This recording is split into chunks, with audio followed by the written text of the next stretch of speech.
तो दोस्तों आज हम देखेंगे हाल ही में रिलीज हुई बस्तर द नक्सल स्टोरी की कहानी। पर वीडियो स्टार्ट करने से पहले आप लोगों से रिक्वेस्ट है कि वीडियो को लाइक करें और चैनल को सब्सक्राइब भी किया करें। ये फिल्म छत्तीसगढ़ के बस्तर जिले में नक्सली माओवादी विद्रोह पर आधारित है। कहानी शुरू होती है 2007 के सुप्रीम कोर्ट में चलने वाले एक ट्रायल के साथ। हम नीलम नागपाल नाम की एक लॉयर को देखते हैं जो IPS ऑफिसर नीरजा माधवन के खिलाफ लड़ रही थी और वो डिफेंड कर रही थी दो लोगों को जिनका नाम है वान्या और यमुना। उन पर इल्जाम लगा है कि वो लोग नक्सलियों को हथियार सप्लाई करते हैं। नीलम बता रही होती है कि नक्सली लोगों के वजह से हमेशा कितने लोगों की जान जाती है और इन सब के पीछे का मास्टरमाइंड कोई और नहीं बल्कि IPS ऑफिसर नीरजा माधवन है, जो अपने स्पेशल पुलिस फोर्स की टीम और अपने प्राइवेट टीम सलवा जुडूम की आड़ में कभी कभी तो वो सबूत मिटाने के लिए पूरे गाँव को जला देती है। सलवा जुडूम का लीडर है राजेंद्र कर्मा, इसलिए वो सुप्रीम कोर्ट से दरखास्त करती है कि तुरंत सलवा जुडूम गैंग पर बैन लगा दिया जाए और राजेंद्र वर्मा पर आपराधिक मामला दर्ज किया जाए और IPS ऑफिसर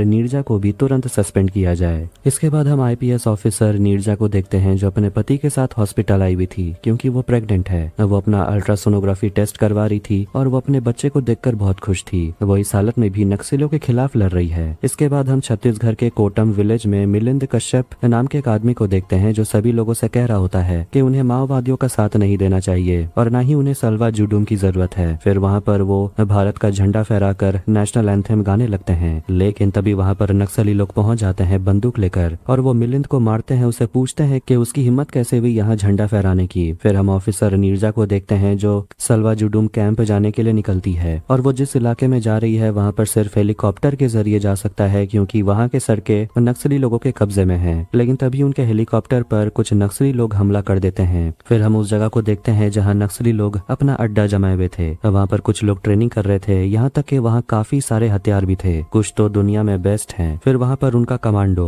लंका रेड्डी भाषण देने लगता है और कहता है कि उन्हें विद्रोह करना होगा और विद्रोह में किसी की भी जान जाया नहीं जाती। ये सब कुछ सुनकर मिलिंद का बेटा काफी खुश हो रहा था। उन्हें नक्सलियों का प्लान था कि वो लाल किले पर अपना लाल झंडा फहराना चाहते थे, भारत में अपना सरकार बनाना चाहते थे और इस रास्ते में जो कोई भी आएगा वो मारा जाएगा। फिर वो मिलिंद को पकड़ के सामने लाते हैं और मिलिंद पर आरोप लगाते हैं कि उसने अपने गांव को शहर से जोड़ने की कोशिश की, पक्की सड़क बनवाकर, यहाँ तक कि उसने भारत का तिरंगा लहराने की भी जुर्रत की और वो IPS ऑफिसर नीरजा से भी मिलने के लिए गया था। मिलिंद की पत्नी रत्ना आकर कहने लगती है कि वो सिर्फ अपनी बेटी के एडमिशन के लिए मदद लेने के लिए गई थी और वो अपने पति की जान की भीख मांगती है और कहती है हम यहाँ से कहीं दूर चले जाएंगे, हमारी जान बख्श दीजिए। तभी उनका कमांडर लंका रेड्डी मिलिंद को वहीं मार डालता है, अपने कुल्हाड़ी से उसके टुकड़े टुकड़े कर देता है उसी के परिवार के सामने। और मिलिंद की बेटी और उसकी पत्नी बस बेबस होकर ये सब देख रहे थे। लंका रेड्डी अपने हाथ और चेहरे से खून पहुंचता है और मिलिंद की पत्नी से कहता है कि इस खून से हम अपना पवित्र स्तंभ रंगना चाहते हैं क्योंकि आपके पति के वजह से ही हमारे कई लोगों की जान गई है। मिलिंद की पत्नी रत्ना खुद अपने पति का खून लेकर स्तंभ पे लगा देती है।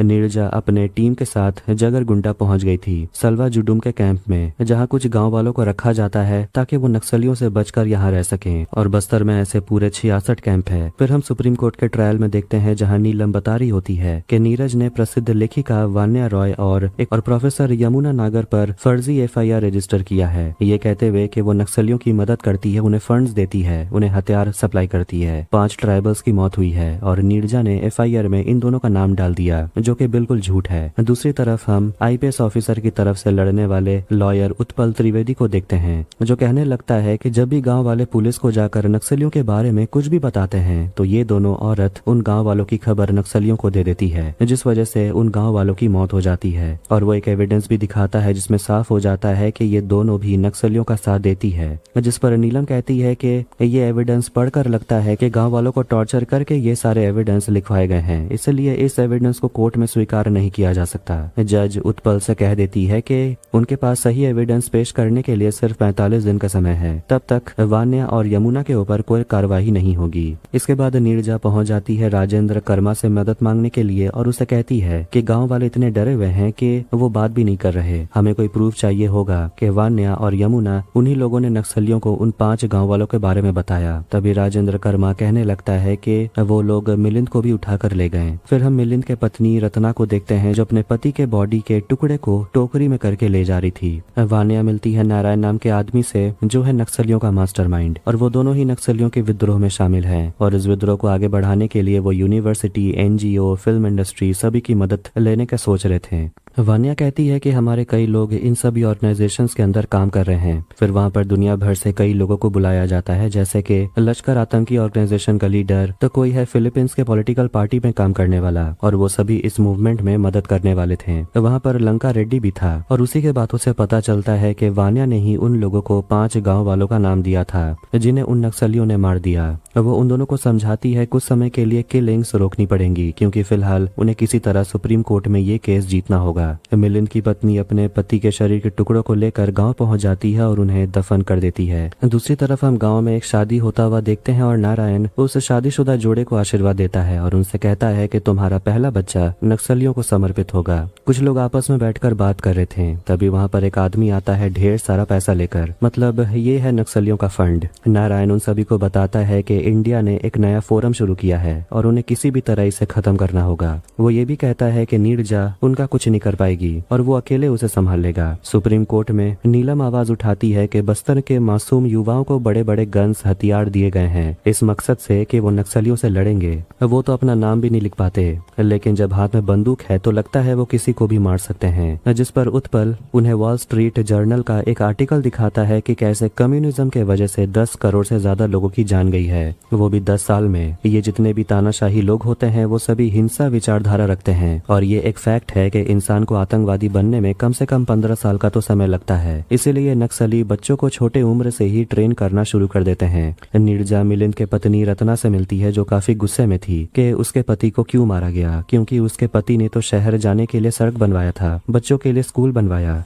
वो नीरजा से कहती है कि अगर माओवादियों को हटाना आप लोगों के बस के बाहर है तो आप लोग यहाँ आते क्यों हैं? नीरजा उनसे कहती है कि तुम अपनी बेटी को पढ़ाओ, तुम्हारे पति ने शिक्षा के लिए अपनी जान दी है और तुम्हें स्पेशल पुलिस ऑफिसर की जॉब मिल जाएगी। ये वही जॉब है जिसमें आम लोगों को हथियार दिया जाता है नक्सलियों से लड़ने के लिए। नीरजा उसे कहती है कि इस तरह तुम अपने पति का बदला भी ले पाओगी। फिर हम दिल्ली में नीलम, वान्या और कुछ लीडर्स को देखते हैं जो बैठकर केस के बारे में बात कर रहे थे कि आखिर वो किस तरह सलवा जुडूम पर रोक लगाएंगे और किस तरह से अपना नैरेटिव बिल्ड करेंगे।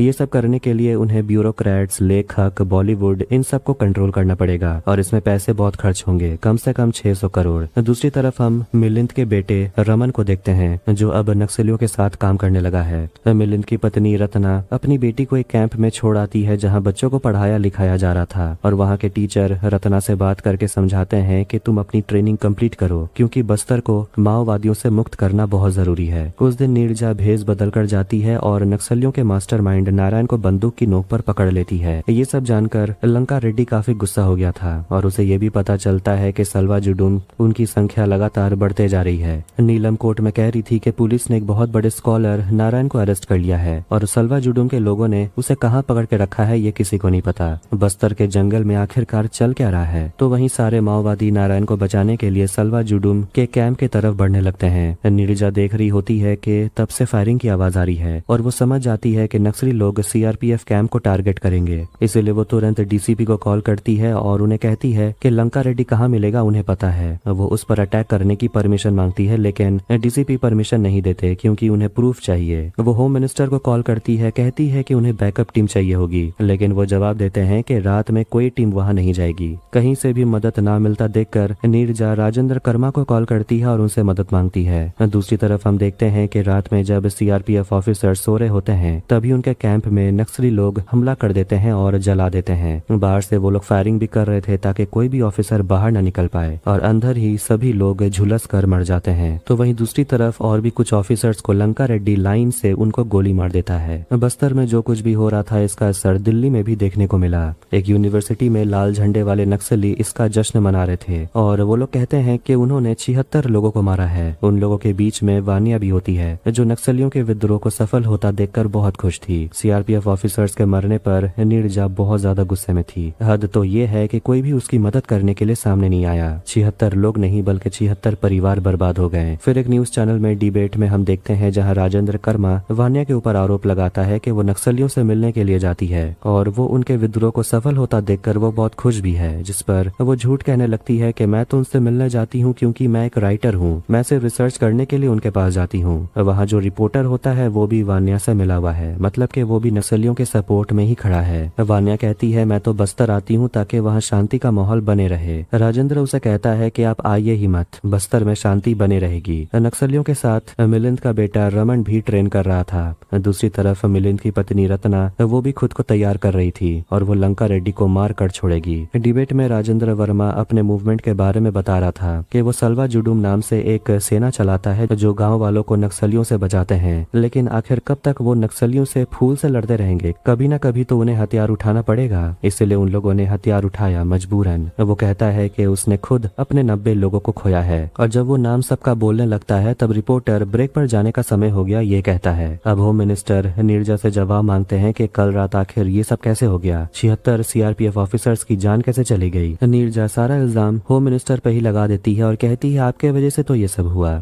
कल रात आपसे मैंने भीख मांगा कि बैकअप भेज दीजिए, लेकिन आप नहीं माने। वो सारे ऑफिसर्स 2 दिन की ड्यूटी करके आए थे और उन्हें सोने को कौन सी जगह दी गई? एक टूटी फूटी स्कूल। वो कहती है कि कोई एक दिन स्कूल में जाकर एक रात रह कर दिखा दे। उनकी बात सुनकर मिनिस्टर काफी गुस्सा हो जाते हैं और वो कहते हैं कि तुम एक औरत हो, अपनी हद में रहो। कोर्ट के ट्रायल के समय पता चलता है कि नक्सलियों के मास्टरमाइंड नारायण को फांसी से बचाने के लिए 576 लोगों के सिग्नेचर लिए जाते हैं। दूसरी तरफ हम वान्या को देखते हैं जो एक बहुत ही इन्फ्लुएंशियल आदमी के साथ सो रही थी जो नक्सलियों के विद्रोह को फंड कर रहा था और 76 सीआरपीएफ जवान के मरने पर वो 76 करोड़ देने को तैयार था। कोर्ट में उत्पल कह रहा होता है कि आखिर वानिया जैसे लोगों को बस्तर के ही वनवासी की चिंता क्यों होती है? वो कहता है क्योंकि यहाँ पर कुछ ऐसे कीमती खनिज पदार्थ पाए जाते हैं जिन पर वो चाहते हैं कि सिर्फ उनका ही हक हो। ये जो आतंकी संगठन है, ये नक्सली लोग, इनकी शुरुआत हुई थी पश्चिम बंगाल से और ये बिहार, झारखंड, छत्तीसगढ़, आंध्र प्रदेश से होते हुए केरल तक चले गए हैं और इनका राजधानी है बस्तर और वो अपने गढ़ में बैठकर भारत के 30 टुकड़े करने की प्लानिंग कर रहे हैं। नीरजा अपनी टीम के साथ प्लानिंग कर रही थी कि वो कल सुबह 6 बजे नक्सली इलाके में जाएगी उन पर अटैक करने। रत्ना अपने बेटे को लेकर चिंता कर रही थी। नीरजा पर उसका पति भी चिल्ला रहा था कि आखिर होम मिनिस्टर से पंगा लेने की क्या जरूरत थी। यहाँ हम जान पाते हैं कि नीरजा ने होम मिनिस्टर के कही गई सारी बातों को रिकॉर्ड कर लिया था, जिसकी मदद से उसे कल सुबह एक ऑपरेशन चलाने के लिए परमिशन मिली है, जिससे वो उम्मीद कर रही है कि ये नक्सलियों के आतंक के अंत की शुरुआत होगी। अगली सुबह नीरजा अपनी टीम के साथ जंगल के लिए निकल जाती है। दूसरी तरफ हम देखते हैं कि लंका रेड्डी बस्तर से दूसरी जगह शिफ्ट होने की बात कर रहा था और वो अपनी एक साथी को भी कहता है उसके साथ चलने, क्योंकि उसे पता है कि नीरजा गुस्से में अभी पागल हो गई है और वो चुप नहीं बैठेगी। यहाँ से निकलने के लिए वो लोग नारायण को कॉल करते हैं। जब रात में कैंप लगाकर नीरजा प्लानिंग कर रही थी तभी उसे उत्पल का कॉल आता है। नीरजा उन्हें समझाती है कि आप किसी भी तरह केस को स्ट्रॉन्ग बनाइए, वानिया और यमुना को आप जेल भेजिए, मैं यहाँ लंका को मारने का प्लान करती हूँ। अगर ये लोग रास्ते से हट गए तो कुछ समय के अंदर ही नक्सलियों का राज भी खत्म हो जाएगा। दिल्ली के बहुत बड़े पार्टी में न्यूज रिपोर्टर वानिया को एक बहुत ही बड़े लीडर से मिलाता है जो वानिया से बात करता है और वानिया उनसे मदद मांगती है कि बस्तर को किसी भी तरह प्रोटेक्ट करना होगा और लंका रेड्डी को वहाँ से निकालने के लिए सेफ पैसेज बनाना पड़ेगा।